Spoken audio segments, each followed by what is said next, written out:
joining. We have a good turnout today. We have a master sales coach with us, Dale Yasunaga, and I'm going to bring up that bio again. And I will let him introduce and share information about himself. So without further ado, Dale, why don't you join us? Turn on your video and audio. Everyone give him a big welcome, please. Morning. Aloha, everybody. Morning. Hi. We're all very excited to get some knowledge and wisdom from you. And at the end, I'm going to be announcing a really cool offer that he has to offer everyone, should you choose to take advantage of it. So let's go ahead and get started. The first thing I would like you to do, Dale, is just kind of introduce us to who you are, give us a little background on your sales experience and why you decided to get into the sales coaching industry. Yeah, absolutely. Well, thanks for having me, everybody. Joining you from Honolulu, Hawaii, where I'm born and raised. Although I spent 6 years freezing in the Midwest, so my wife could go get her doctorate. We went through some rough winters there. But thanks so much for bringing me in, Dana. My name is Dale Yasunaga. I started off in sales. It's been 17 years now. So I actually started as a college dropout as a necessity. I was going to school and didn't really know what I wanted to do. And so I thought, well, instead of paying for undergrad credits, I'm going to go and work for a little bit till I figure it out, and I'll go back to school.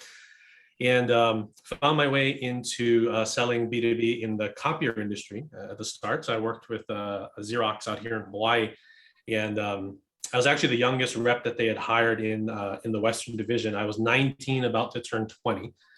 And so there I was, this 20-year-old kid who hadn't sold much before and didn't know what he was doing. And from there, really just kind of put in the sweat equity and the time to develop my skills. Had some challenges those first couple of years with trying to figure out, okay, there's all this book knowledge. I was reading all these books. I was, watching what kind of video content I could find. I was shadowing more senior reps. And I was getting some results, but wasn't really taking off the way that I wanted to. And then I ended up leaving that role and going into a different copier company that was 100% new business only. So there wasn't any current customers to go and upgrade or renew their leases on. And from there, something just clicked, and I found a great coach and mentor, and it just started going from there. So I was in that industry for about 10 years. At the height of it, I was the director for Toshiba. I oversaw a 5-state area for them in the Midwest. I think it was 6 offices and about 50 reps across those various offices. We went from I got hired to turn the operation around. We went from being the lowest performing market in the entire North America to, in the next fiscal year, we were the highest growth market. And I was actually Toshiba's National Leader of the Year for 2016 at the age of 27. So I was not only the youngest director by about 15 years, but I was also fortunate to earn that top spot that year. From there, I went into more outsourced services, IT, HR, and then I also worked for about a year in the insurance industry, helping the largest agency here in Hawaii developed a new product platform specifically catered to small business owners to make it easier for them to purchase insurance. Because, as I'm sure you folks know, selling to consumers, time and speed is everything for these small business owners as well. So I did that, and a few months ago, I had been doing some private coaching and things like that over the last couple of years, some consulting with clients. I consult with some tech startups on how to build out their sales teams. And a few months ago, decided to pull the trigger and say, hey, I'm going to take that side business into a full-time coaching business. So, and the reason for that is I noticed that I love working with individuals and seeing their growth. And when you work at a company, you can certainly help the people in that company, but you're sort of limited to just those people on your team, just that industry. And I really wanted to share what I know with more people. So yeah, that's kind of my background and how we got here. And so everybody knows, I've been following Dale on Instagram and was really compelled and attracted to his style of coaching and how he teaches people how to sell and develop those relationships is very much aligned with how I've been teaching you guys how to sell through the other forms of styles trainings that we've been talking about. So I am going to kick it off with the first couple of questions, and then I have sent Dale all of your questions that we kind of gathered on Monday. And if there's time, we'll open it up to other questions that you might have if you happen to think of something during this week, or if something kind of sparks you while we're talking. So, all right. So first question I have for you, Dale, is probably the biggest objection we get in the beginning would be, I didn't inquire, right? Even though we have all their information, we have their name, their address, their phone number, we have, their marital status and, everything about them, whether they smoke or non-smoke, but I didn't inquire. So what would you recommend is the best way for us to approach that and, that would create people to be curious to talk to us more?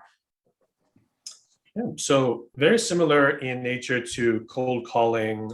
It sounds like, you're pretty much starting off from the purest form of cold calling, right? You're reaching out to somebody that wasn't expecting your call. And in this case, maybe they changed their mind after they asked, to be contacted or whatnot. But my recommendation would be treat it like a pure cold call, right? You have sort of zero basis, zero rapport. And so you need to approach it with a couple of different elements that I would recommend. Number one is speed. You have probably, once they say, hey, I didn't inquire, you've probably got 15, 20 seconds tops to convert that from I'm ready to get off this call to I'm willing to answer even if it's just one more question to sort of extend the call. So I would recommend avoiding any kind of really lengthy talk track or convincing. And immediately instead, number two, be very direct and honest with them about that this happens, right? Hey, I understand this happens from time to time. Sometimes people inquire and we may not get back to them right away, and then head straight into it, right? Part of that is also demonstrating, and if you can do anything to demonstrate some empathy for their situation and how they're feeling in order to, again, avoid that immediate hang up. Anything you can do to avoid that. The other thing I would recommend is don't challenge that assertion because you start making things adversarial. That's a good way to get them off the phone really quick. So anything like, oh, but I have, these 10 pieces of information about you. So you certainly must have given that to us. Like anything like that, you don't want to, number one, burn your precious 10, 15 seconds on anything adversarial.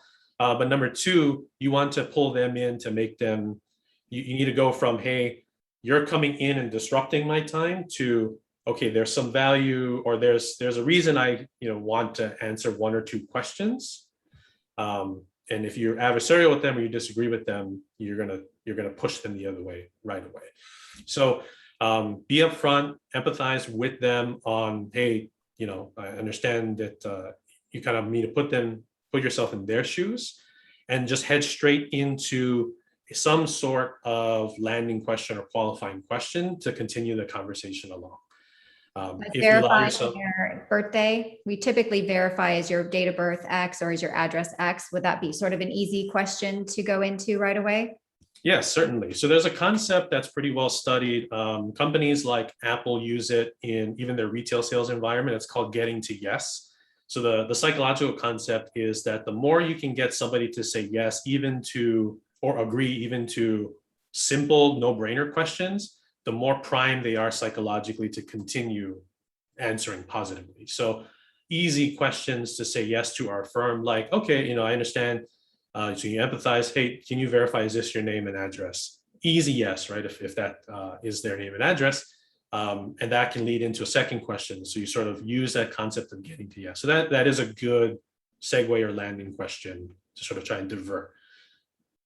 Okay, great. My second question is, we're not currently doing this yet, but a big majority of the people we sometimes reach out to, we just kind of get straight to voicemail, right? It doesn't even ring. And, or it might do a half a ring. And so, chances of us ever reaching those people, no matter how many times we call them, is probably zero. So if we ever do, or if we're ever able to send out a text message to them, what would you recommend a good message would be? So on a first contact, my experience has told me, and what I would recommend against is if it's one contact attempt, no answer, I wouldn't, me personally, leave a message or send a text after the very first contact attempt, especially in any kind of transaction where a high likelihood of your success is predicated on getting them live on the phone. You don't necessarily want to leave them a message or send them a text that helps them identify, oh, this is a sales call. And so next time I see that number, oh, it's a sales call, I'm going to decline it again. So me personally, I'm not a big fan of that voice message or that text message on the very first contact attempt. Now, if it's somebody you're trying to contact the second or third time they don't, based on, I took a look at your folks' website, based on your conversion rate capabilities, when you do get somebody live, me personally, I would not invest a whole lot of time chasing. I would move on to the next lead because your conversion rates are really good. However, on that second or third attempt, if you wanted to leave a message or if you wanted to send a text, my recommendation is always short. Use shorter language because people, I don't know, I can't tell you the last time I actually listened to a voice message. I look at the visual voicemail, and visual voicemail sucks when you're using longer phrases. So you want to use shorter, more to the point language, a shorter message. But you also want to leave the next action in your court, meaning don't end the message with, or your text with, if that sounds good to you, give me a call. It's, here's the reason for my call. Here's a quick one sentence of why it's valuable. I look forward to connect. If I don't hear from you, I'll be sure to give you a call again, or, and you leave that next action in your court. The reason then being that if you happen to call, and let's say, you folks don't deal with secretarial gatekeepers or professional gatekeepers at a front desk, but let's say somebody else in the household answers the phone. Oh, I'm so-and-so, oh, I'm looking for Dana. Is Dana expecting your call? Oh, yes, I left them a message and let them know I'd be calling. So just little things to help you sort of get past some of those potential gatekeeper challenges as well. But be direct and leave the next action in your court. Don't leave it up to them to, hey, call me back if you're interested, if you're going to leave that message. Advice, actually. I haven't heard that before. Okay. And I have one last question, and then you're going to take over and answer the questions that we sent you on Monday. So, what do you think, or are there any sort of like common mistakes that you see salespeople make in general that cause them to not be successful or as successful as they want to be? Like, are there certain commonalities that you see throughout sales industries or salespeople that show why they may not be going up to their true potential?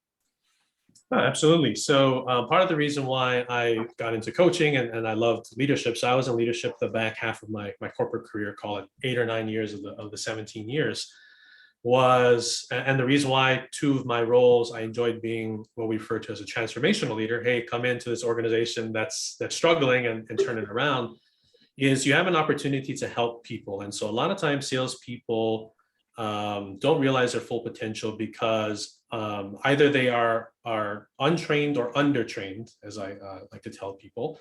They kind of get maybe book knowledge, so they go on and read books, they watch video courses, or maybe they get on a group call here and there. But most people, in order to contextualize something and make it their own, they need to have more one-on-one kind of direction and direct coaching. So that's why I always recommend people either find a mentor in your space, go find a coach if you can. And the reason for that is going and watching somebody who's good at what they do. So if you go and watch, a really well-known sales trainer, you go and watch the best rep at your company, go do what you do, and trying to learn by osmosis, you might learn some things, but I equate that to telling a high school quarterback, hey, to be a really great quarterback, go and watch Tom Brady play, or go and watch, whoever you think, I don't want to cause a stir, but whoever you think the greatest quarterback is, go and watch them play and just do what they do. It doesn't translate in that same way versus working with somebody who can give you, direct feedback on, let's try this. So that's number one. Number two, I think it's also because people don't necessarily stick to a process, and then give that process enough time, number one, to work, and number two, to then be able to fine tune. So you get kind of this shiny object syndrome of, oh, I heard this new talk track and I'm going to go change to that. Oh, but then next week, oh, that didn't work that week. So I heard this new one, so I'm going to go try that. A lot of times it's finding something that works, for a lot of people. So that's why there are sort of good best practices. Giving those best practices enough time and enough repeated effort to refine and to understand what isn't working. And then you refine elements of that process versus like continually trying whole new talk tracks or a whole new approaches. So I think that sort of shiny object syndrome, people end up resetting their development very frequently when they don't need to, because they're just not giving things long enough to you're not getting enough sample size to say, oh, this is really where I'm challenged. One of the number one things that I get in coaching, well, by far, the number one thing I hear from initial coaching consultation calls is, Dale, you need to help me be a better closer. I'm not good at closing. I'm terrible at closing. I need to be a better closer. Show me how to be a better closer. But when you really dig into it, almost nobody needs to actually improve closing. They need to improve the thing they're doing before they ask for the close. That sounds familiar. Right? They need to improve whether it's delivering the value or handling objections. So in standard process management theory, if you have a breakdown in step 3, you don't actually work on step 3. You need to improve the things in step 2 that will tee up better success in step 3. So I think a lot of sales reps don't realize their potential because they're focusing a lot of times on the wrong thing, and because they kind of have attention deficit disorder in some degree, where they're sort of hopping to all these different things, and they don't really flesh out the one skill set. That's brilliant. All right, I'm going to hand it off to you. And we have a lot of questions that I sent to you earlier in the week.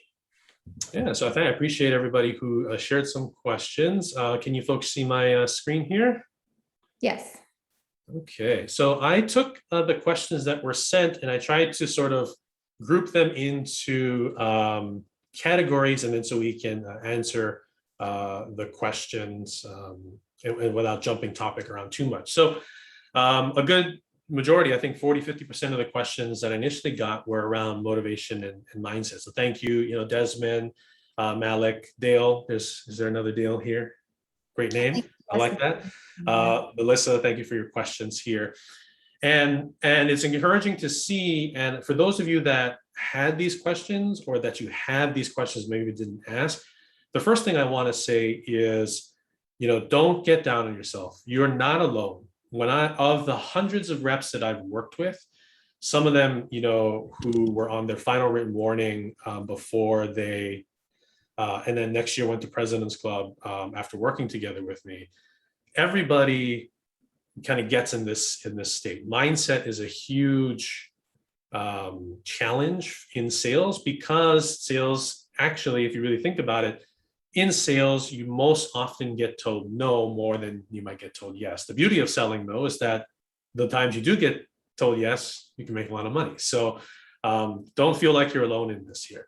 To address some of these questions here, so how do you get back on track when you're in a sales slump, and how do you prepare mentally for the day? I think there's some commonality here. So when you're in a sales slump, typically what I've seen is that the individual is very focused on a very large outcome.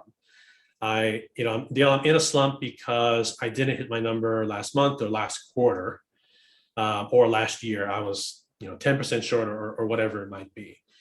So when you're trying to address a slump, and this is the same in professional sports as well, they'll tell professional athletes, okay, so you haven't been batting well lately, let's call it baseball analogy. Instead of focusing on your batting average, which is kind of the final summation of everything it is you do, focus on a couple of key early activities that would lead to that success instead, and celebrate your wins there. So to get out of a slump, it's pure sort of mindset breaking, right? You want to get past this idea that I'm failing. So if the goal that you're focused on is large or is mid funnel, try to take a step back and focus on a leading indicator that would set you up for success where you feel like you're currently in a slump. By breaking things down and getting those small wins, as you get that first small win, you'll feel a little better, and that second one, and that third one, and eventually you'll find yourself sort of past that mental barrier. And that's very similar to how I prepare myself when I was a frontline rep, especially for my day. I don't meditate. In Hawaii, we just go on for a walk on the beach, and that's some people do yoga on the beach, but that's our form of meditation out here. But I do sort of prepare out, okay, what are the outcomes that I'm looking for in the day? Because sales, it is about finally getting that customer to sign and getting the deal, but that lagging indicator is all predicated on everything that leads up to that. So how do you structure your day, your week of here's how I get to that number? One of the questions further below is how do you set those goals? So weekly, monthly, daily. Me personally, I've usually set goals on a fiscal period. So whether, if you folks are on a fiscal quarter, half year, or year, you kind of start with the end in mind and then work your way backwards. Okay, for me to hit this goal this quarter, I need to do this each month. To do that each month, I need to do this each week. And then to do that, I need to do this each day. You sort of reverse engineer, work backwards from with the end in mind. Would you go as far as like breaking it down per hour? I personally haven't. I've gone maybe as granular as like a half day. Okay, in the morning, I do this, and in the afternoon, here's what I need to accomplish. Especially if, when we were working in some remote sales, there's some time zone shift in where the customers were. So maybe sometimes prospecting was more effective in the morning, and then preparing for presentation next day was better in the afternoon when there aren't live people to call. So it might also depend on just the mechanics of your day. But I think by the hour, what I usually tell people when I've been a transformational leader, almost every rep at your first meeting with them, everybody's thinking, okay, is this guy here to fire me? So they all want to ask the question, okay, like, what is your approach to leadership is the most common question. What I tell people is that my approach to leadership is I meet you where you are, meaning if you're somebody that thrives under very specific goals broken down to the hour and you enjoy that level of granularity, that's what we'll do for you. If you're somebody that just wants, the kind of overarching hand-holding, but leave you to be self-directed and you'll self-report and deliver the results, we'll work that way if we can. So I would translate that to yourself as an individual. If you do really well with very granular goals, go and set really granular goals, right? Your journey is yours to walk. So feel free to kind of set that up how you'd like. Whether it's monetary or closed sales, again, I would defer that to what is motivating for you. If it's, hey, I want to see my income grow, then a monetary goal is certainly good. If it's, I want to just help as many people as possible with this because I'm really passionate about the product, you could set it to, hey, number of people that you provided a policy for. You obviously don't want the goal to be too early. You don't want to focus. I normally don't like goals, for example, I'm going to make 20 calls today and that's it, because when you hit the 20 calls, well, I didn't get any outcome from it. So you want some kind of outcome-based goal, but what it is, you should tie it into what's motivating for you. Let's see here. So 3 contributors to success, and where did you get your ideas to turn yourself around to be successful? So the main thing that I talk to people about in the area of mindset is this concept of growth versus fixed mindset. And I know we're mostly on video, but just a quick show of hands. How many people know kind of the difference between a growth mindset and a fixed mindset? So there's a book written by Dr. Carol Dweck called Mindset, and she talks about this concept that she developed, growth versus fixed. And what she said in her research was, everybody starts off as a child with a growth mindset. And the example I usually give people is when you learn to ride a bike, right? At least for me, and I think for most people, when you first got on the bike, I fell off a bunch, right? I got on the bike, I stumbled, I couldn't even move it. And then when I could start moving it, for whatever reason, I kept crashing into my grandfather's fence. I don't know why, I kept veering into the fence for whatever reason. But I kept getting back on that bike and learning. And because my growth mindset that we all start off with as children was, if I keep getting on this bike and I keep trying, I will eventually get it. I will master the skill. I will become good at riding a bike. What Dr. Dweck says, though, is that over time, as we get older, we transition to a fixed mindset where we start thinking about in ways, we start viewing the world as, well, you know, geez, I can't ride this bike because I'm just not born with the talent to do it. Or I don't have access to the right resources, or I don't have the right advantages, or it's because my bike is cheap and somebody else can afford a better bike that makes it easier to ride. So if I were to sum it up, the main difference that she talks about is people with a growth mindset believe that things happen as a result of their actions, versus people with fixed mindsets believe things happen to them independent of what they try to do. And so that's really a, hey, do things happen because of you, or do things happen to you? And that for me has been a bedrock of success for any high performing sales individual that I've ever worked with. Dana mentioned, you know, I'm on Instagram. I talked about yesterday, I've been getting messages from Instagram followers about the incoming possible recession, right? Oh, what is this going to mean? Are you nervous about it? And in that video, I basically said, I don't worry about that, because I cannot control if there's a recession. None of us, right? I can't go and convince Jerome Powell to raise rates or do something to control inflation. I can't do any of that. But what I can control are, how am I preparing for any potential downturn? How am I developing my skills?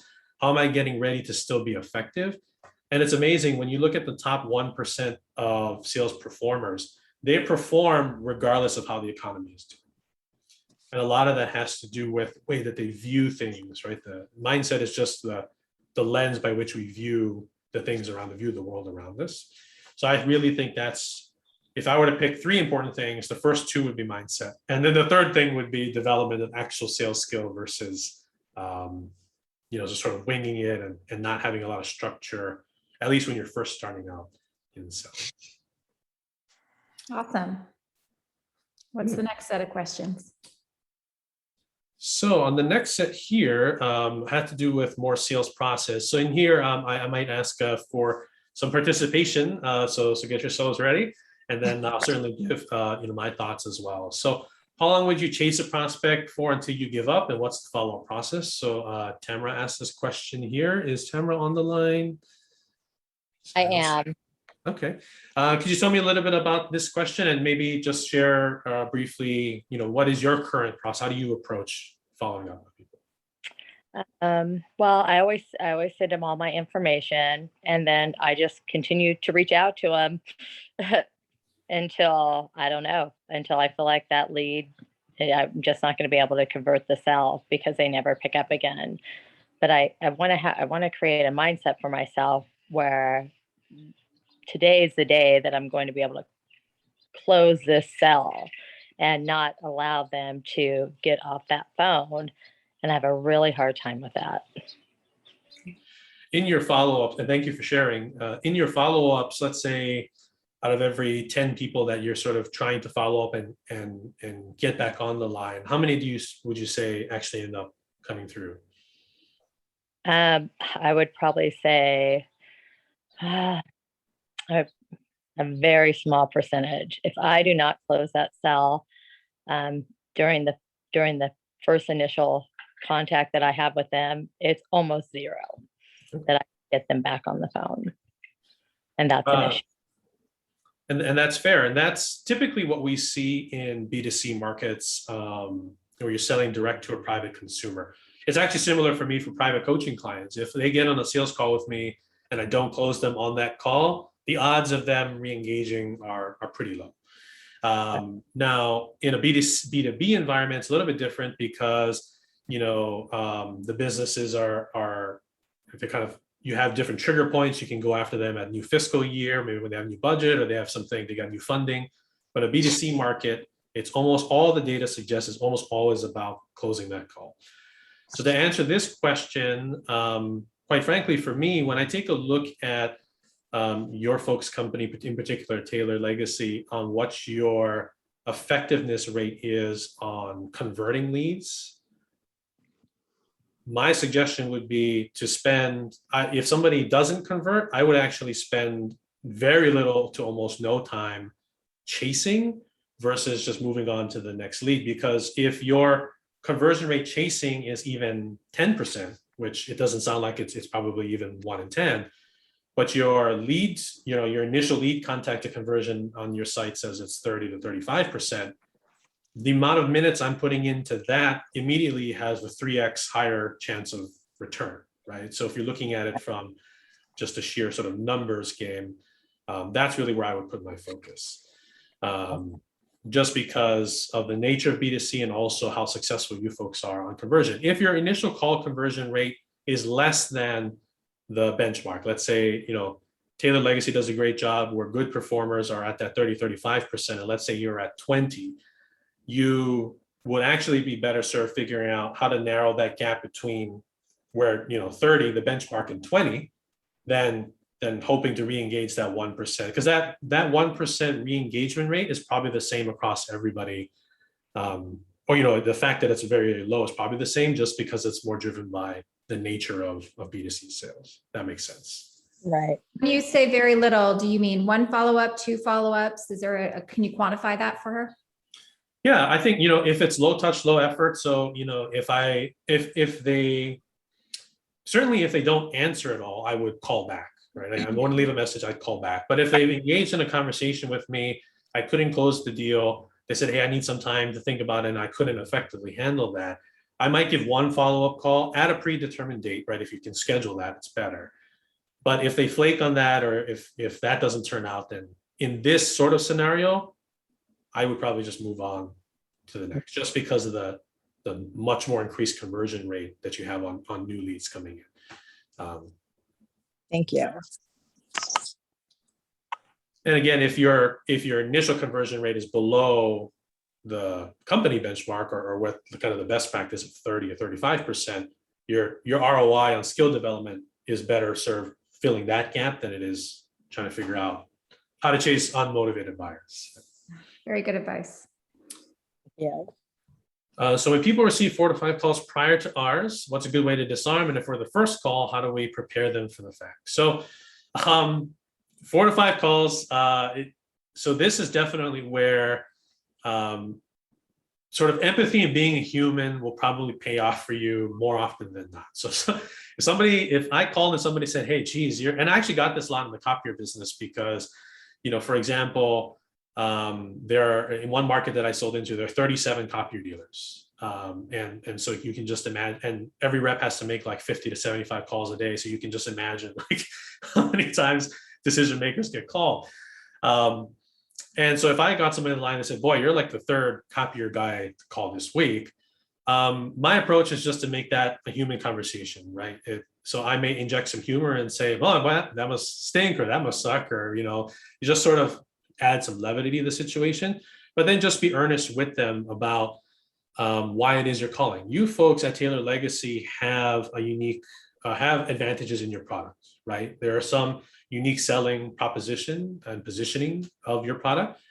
So I might even say, after adding some levity to the call, I might say something like, hey, based on when your lead, that your information came through about when you inquired, I actually expected that I wasn't going to be the first person to call you, but I still felt that I owed you this call, just because there are some things that are unique about what we have to offer that if you're looking for this, you really should consider.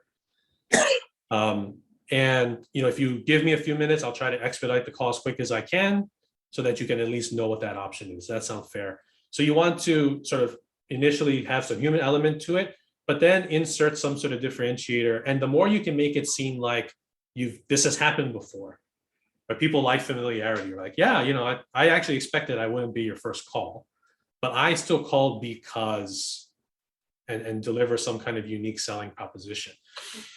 There was a study done so just a little bit of a segue. There was a study done by Harvard and I think Johns Hopkins that measured the power of the word because. So anytime you say, hey, I want to do something, or I'm asking you for something, because blank. When the because statement exists, there is about a 40 to 50% higher chance that the person will respond positively simply because you said because. And they tested this to extreme ridiculousness, all the way to the point where they actually had participants in the study go to like restaurants that were very popular, that had like queues or lines of people waiting to get in. And they would have the researchers go in the line and ask people to let them cut in line ahead of them. And some of the researchers just said, hey, can I cut in line ahead of you? And some researchers said, can I cut in line ahead of you because blank? And the people who gave the because got way, again, that 40 or 50% higher positive response rate, even for something like, geez, I wouldn't let you cut in line in front of me at a restaurant, right? You get in the back of the line. But just that psychological trigger of the word because has been very well vetted in sort of persuasion and communication. So that was a little bit of a segue, but you can introduce that element. Make sure that anytime you're asking for something, that it's quick, even if it's just a quick one, it's followed up by some kind of because. That's the with them statement you might hear, right? The what's in it because of this. So, hey, I actually expected that it wouldn't be your first call. I still felt that I owed you a call because blank differentiator. If you give me a few minutes, I'll promise to expedite as quick as I can, right? So here's a little bit of something for them. Does that sound fair? That might be a way that I might address that. Brilliant. I love it. Okay. So Andre, I know you asked that question. Is Andre, I wish Zoom would show me the names when people's cameras are on. Is Andre on? I think if you I am. I'm here. Right. So was that helpful, or what do you think? It was very helpful. I definitely got some bullet points from it. The challenge is, I agreed with everything that you said, and I tried to empathize with them as much as possible. Sometimes it's a little bit aggressive, and you just don't have a shot in the world to try and convert that customer, but that's to be expected. But I definitely appreciate the advice. I think it was very helpful. And anything you can do to sound more natural, inject some humor. There was a study done at car dealerships where, so if anybody's bought a car, you walk to the car dealership, what's the one thing we almost all of us say when we walk in, right? When the salesperson approaches us is, oh, I'm just looking. Don't bother me. I don't want to be sold. They actually did a sales study at a car dealership that if the salesperson who walked up, if the person said, hey, I'm just looking, if the salesperson in a light, humorous way said, well, great, because I'm just selling, that they actually connected a lot at a much higher rate. So people don't want to be sold, but they do generally they do enjoy talking to other people, other humans. So the more you can inject some levity and some of that sort of, I call it pattern disruption. They're not expecting that. Sometimes that can be helpful. Now on the flip side, hey, I'm the first one to call. This is where I call the process is called post-selling. So let's say you had a great call and you want to sort of insulate yourself from other competitors.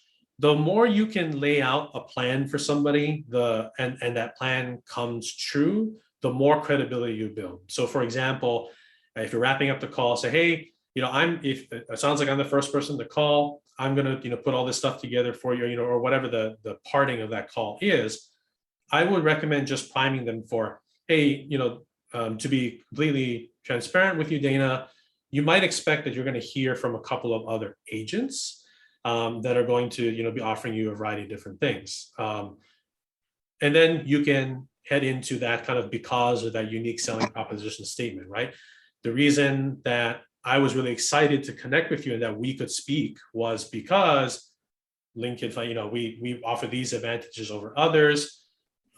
They might, they're likely probably going to only call you about term versus whole, whatever. The more you can anticipate for that prospect what somebody else will say when they answer that phone, and that other sales rep says exactly what you said they're going to say, they're going to go, well, okay, yeah, Andre called it. And so you instantly build some more credibility, and it gives them more fuel to say, hey, I'm already working with somebody, and you kind of hang up. I'm glad you actually said that, because it was something that I was doing, but I wasn't sure I was doing the right thing as far as prepping them for any future calls, because in my mind, I'm thinking that they might be saying to themselves, oh, more people are going to call, maybe I can get a better deal or something like that. But I did try to still, kind of sell and solidify our uniquenesses and hope that would kind of stand out to them over the competitors. But I like what you said about potentially what the other companies may offer. So when they do hear it back, it is, it makes me look like I was totally telling the truth. Yeah, and if you can tee it up, right? Hey, like, you know, they're probably going to offer you term, but as we talked about, whole is really the route to go, right? They're going to offer you something that's not going to pay you for 6 weeks, versus we agreed that, you know, you want your family to know that they're going to get this financial assistance right away. So the more you can, so the concept sometimes people refer to as diffusing the landmine. You know, the more you can do that and it comes true, the more credibility you build. Back in the day, we're talking like old school selling, when Rolodexes still existed, you could, you know, people still said fax me stuff versus email me stuff. It was less likely back in older times that your customer would encounter a competitor. This is actually a good segue into this last question about objections. But nowadays, customers are more informed than ever. They have more information than ever. Sales professionals now, you have to operate under the assumption that they are going to bring up objections and that they are going to be looking at or contacted by other options. A lot of sales failure points comes from people who are afraid of they don't want to deal with objections, so they kind of avoid them, or they don't try to say anything that might bring up an objection, or they don't want to say anything that might invite the idea of a competitor. But in the reality of selling today, it's going to happen. So it behooves you to be in that driver's seat and control the narrative and the way that that's going to be teed up in your prospect's mind. It's going to happen. As much as I wished people weren't getting on sales calls with me and had 2 other sales coach calls lined up to talk about other people's programs, I wish that wouldn't be the case, but it's going to be the case. So especially if I'm the first to talk to them, I want to tee them up, you know, for what those conversations are going to look like, because I want to kind of start controlling that perception, influencing that perception, if that makes sense. So on handling objections, and I want to be respectful of your folks' time. I know we're at the end of, I think we're 45 minutes. Okay. Okay, we can go. Mastering objections. So first and foremost, it's a mindset change. I already talked a little bit about it. You need to just expect that objections will happen. Huge market research companies like HubSpot, for example, that has access to all this aggregated data, they will tell you that in their studies, a sale that has no objection, 0 objection whatsoever, has a 65% lower likelihood of closing. Okay. And why is that? Because people don't object to things if they don't care about it. If you're not invested in an outcome, or you're not actually interested, you're not going to, you know, if you've gone to a restaurant and it's mediocre and you never plan to come back, and the server comes by and says, "Hey, was everything good?" What do we all say? It was fine, right? I'm not going to bother bringing up any critical feedback or objection because I'm not coming back here. I'm divested. I'm not interested anymore, right? So objections, number one, objections are a good thing. We should anticipate them. They're a positive sign of interest, and it's moving the conversation along. Again, 65% lower likelihood of closing if somebody doesn't bring up any objections. So there's an important mindset shift that needs to happen with overcoming objections. The other part is, do you have an actual process for handling them? Typically, I recommend that objections, you always assume the objection you get is a smokescreen. It's masking what their real concern is. So you want to empathize and then clarify. Thank you for sharing that. I understand how you might want to think about it. That's not a problem. But tell me specifically what you want to think about, right? You want to get into the details of that objection so you can find something specific and actionable, right? I need to think about it is not actionable. Oh, I need to think about how I'm going to handle the payments for this is right? That's more specific. It's something that we can take action on. I also recommend people that once they've gotten that first objection, they've cleared the smoke and they've figured out what the real objection is and it's actionable, to then do what I call isolation. Actually ask for other objections. So let's say in that example, "Hey, Dana, thank you for sharing. If I understand correctly, you see value in moving forward with this. You just have a question now about how to handle the payment. Is that right?" And Dana says, "Well, yes." Okay, great. Other than that question, is there any other reason why you wouldn't want to move forward? I really encourage everybody, go and ask for the fish out more, because it's better, especially in a scenario like yours where it's a one call close. It's better to get all the objections, get the cards onto the table, and then address them in sequence, right? Versus address an objection, go for the close, and then they bring up another objection, and then you address it, go for the close, and they bring up another one. The more you go and ask for the close, the more it starts to feel like you're pushing, versus if you just have a natural conversation, you get as many or all the objections out as possible, address them all, and then head back to the close a second time only. It flows a lot better, and you're just proactively addressing things, especially in a one call close scenario. So Tamara, I know you asked this question. Did that answer? Did you have any clarification or other questions there? No, that was a great analogy of of the way I'm supposed to deal with it. I just get when I'm on a call, I feel like I get off track. And then I'm in this giant conversation, and now they're dominating it, and then I don't close, and it's just been really tough for me. I don't have a problem connecting, that's for sure. I have a problem selling and converting. Tough. So you bring up an interesting point, and I appreciate your candidness and sharing. Most selling methodology, most best practice, the reason why it takes time, you need to practice it, the reason why it takes time to develop is that usually, in most cases, it's counterintuitive to how we're brought up, right? Hey, it's rude to bother people. Well, cold calling, what's cold calling, right? It's rude to ask a lot. Don't be so nosy, right? As how many times my parents probably told me that so much, right, as a kid. Don't be so nosy, don't ask a lot of questions. It's rude to ask so many questions. So we're sort of pre-programmed, especially in Western society, to think a certain way. And then so when we make a shift to actual selling best practices, because people actually want to be heard out, they actually want to work with somebody that is interested in them and ask questions, we fight that sort of upbringing. So one thing I would encourage is don't only practice your selling, especially your objection handling skills, don't only practice it on your work, on your prospects. I cannot tell you when I first started off in sales, how many times my wife would tell me, stop a conversation and say, hold on, Dale, are you objection handling me right now? And as dumb as that sounds, it's because I was practicing the process in even my personal communication. And I tell you what, it works out, because the point of objection handling is not you versus prospect, right? It's to arrive at a mutually agreeable path forward. So I think now, in hindsight, my wife would go, this is great, because now the whole goal of this objection handling is to arrive at something we mutually agree on.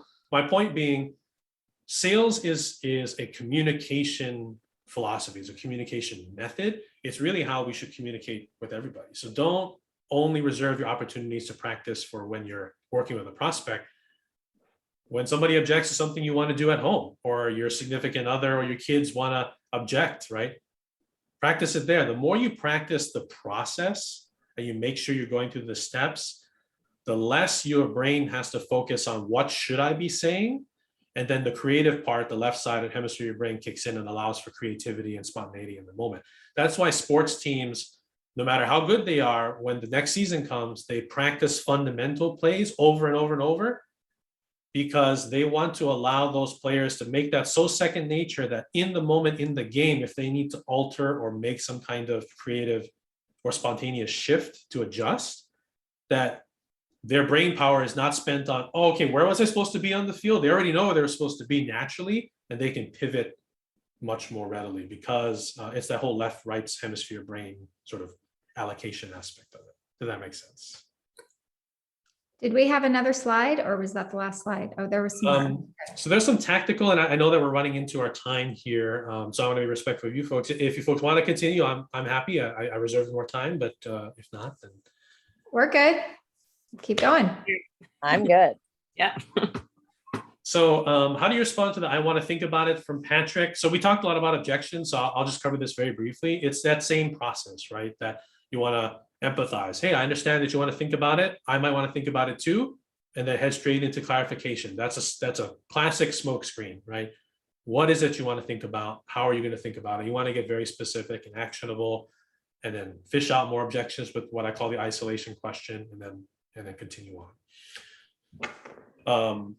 one thing to note on objection handling is if the actionable, once you've distilled the objection, if the smokescreen cleared objection that you reach is fear-based, if it's a fear-based objection, almost all studies have shown that the only effective way to overcome fear-based objections is with facts and evidence. Meaning, if somebody has a concern about, let's, for another industry, let's say it's service quality. It's not enough to overcome a fear-based objection by saying, oh, well, just trust me, or, hey, our company has been around for 50 years, and like these sort of like general statements. It has to be very specific. Things like, hey, we have a 97% client retention rate, right? Or renewal rate. Like our clients give us an A+ on better bit. You need to provide strict facts to overcome a fear-based objection. It can't be very broad, or it can't be based in like a feeling or emotion. So, just a little tidbit there on what the research kind of shows on fear-based objections. So what do you recommend we do besides the script to set ourselves apart? So I've read your script, and there are a lot of great differentiators in there. So number one, I would encourage that if you're not already using all the recommended elements, that you first give those a try, right? Remember we talked about shiny object syndrome, like try what is an established best practice. And if you find that the established best practice is not giving you enough differentiation to close a sale or set yourself apart, then that's where I work with Dana, work with Adam, work with a leader in your organization to talk about what those specific cases are. But if I get this question and I don't see a company that has kind of good differentiators outlined, I usually dig into it with them. But when I read your script, there are some good ones in it that would make sense to me as a buyer. The difference between the payout periods, the fact that they're leveraging kind of buying power negotiation to keep the real cost of services down. Like those are some real differentiators that I would recommend if you're not already using all of them. Start there as a baseline, right? Excuse me. So if they don't want to answer questions, they only want price. So treat it like an objection. You're going to want to empathize and ask clarifying questions about why. But honestly, for me, if somebody is just hammering me on the price, I typically just sort of disengage. And the reason being that in absence of any sort of opportunity to ask questions and differentiate value, if it's just a price shopper, they're always going to have a cheaper option someplace else, right? And sometimes I would be upfront with people about that. Say, hey, if who asked for Bianca, the reason for me wanting to chat with you and go through these questions was I want to make sure we found the right solution. That's how I operate personally. That's how our company operates. If that doesn't sound like what you're looking for, and you're just looking for rock bottom price, then it's not me anyway. So if all you're looking for is bare bones, bare minimum, regardless of the service and the advantages and how your family will be taken care of, then I encourage you to talk to somebody else, like almost sort of pushing off the sale. And you'd be kind of surprised how many people go, oh, hold on. Like I've actually gotten up from a table or conference room before with CFOs who just refuse, because they're the finance guys, right? They just refuse to answer questions. And I basically tell them, hey, that's not how we do business. I would rather not have a customer than sell you something that doesn't meet what your needs are and actually takes care of you. So it's not a good fit. I appreciate you inviting me in. I'm leaving, and I can't, 90% of the time they go, hold on, sit down. Like they're trying to exercise control. So you want to get control back in some way. So after scheduling a follow-up, what's your best practice? So I usually recommend something that I call the mutual commitment. So Bianca, are you on the call? Yeah, she is. Yes, can you hear me? Yes. So can you give me an example of what that follow-up appointment might be, or like what's the purpose of that follow-up appointment? Well, usually I've been getting sometimes like today I had a call with a couple and they were on the phone, and then before I knew it, this gentleman had to go to work, but I have a call scheduled with them after 5 today to call them back. That's just an example of one. And then let's just say, oh, I'm on the phone with someone, and it's usually typically something happens, like either there's like a phone call, they keep putting me on hold, something's calling, they don't want to miss an appointment with their doctor and they're asking me to call them back. So then I'll have that follow-up call or appointment scheduled to call them back. But sometimes I do find when it comes to me calling back at that time, and I don't know if it's because of my caller ID or what, but sometimes they don't answer. And, that's going back to what Tamara was saying, making sure you can try to close them if you can, but if they have to go, it's like, what can I do? Yeah, I think you hit the nail on the head in terms of, being focused on getting them closed, especially in this kind of sale on that first call. But if you have to, right, if despite your best attempts to close it or your best attempts to objection handle why they're trying to put it off to 5 o'clock today, or they give you, I need to think about it, and you can't handle it, and so you schedule the follow-up in 2 days. Reciprocity is a common sales concept, right? You can translate that into what I call the mutual commitment. So if there was me, what I might say is, hey, Bianca, I understand, sounds like you got to run out the door to work, right? You want to call back at 5. I'm actually, I wasn't actually planning to have availability at 5, but because I want to help you, here's what I'm going to do. I'm going to make myself available. I'll make sure that I'm in a quiet place where I can give my full attention to you. I'll have everything ready for 5 o'clock so that we can have a productive and as expeditious or as quick a call as we can. My ask of you is, if I'm prepared to do that for you, are you willing to commit that you will be you'll do the same? You'll be in a spot where you can speak to me for a few minutes undisturbed at 5, that you'll answer at that time. And if they say yes to that, it increases the odds a lot, because you're saying, hey, I'm doing all these things for you. So if I'm going to mutually agree to do, I'm going to do that, you need to mutually agree to give me this. And that increases the odds or the likelihood of that actually coming. Now, if they give you an objection and say, oh, well, I mean, I'll do my best to answer at 5, that's just an objection. You can try to figure that out. Okay, so what about 5 doesn't actually, or let's set it for a time where that you can do that, right? Again, you're trying to address that all in the call. If it's a follow-up to, they need to make a decision, or look at some more information, what have you, similar talk track can be used. Hey, Dana, all right, I understand you want to have 24 hours to think about it. Let's set this time. Between now and 24 hours from now, I'm going to work on XYZ, and I'm going to make sure that call is as convenient and as expeditious for you as possible. What I ask for you in return is that you're in a place at that time. It's that simple idea of reciprocity. Hey, I'm going to do something for you, so all I'm asking for you to do is pick up the phone at that time, and that will increase the likelihood that will happen. Right. Did that help? Yeah, thank you. And I think the last one was just one last question. Oh, there's one more? Okay. Just one more about self-identifying issues with tonality. And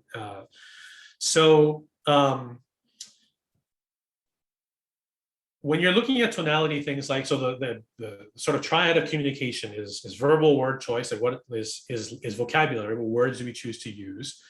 It's tonality, how do we sound, and then confidence, like how confidently are we projecting that we actually believe or know what we're saying. And so tonality is one of those 3 elements.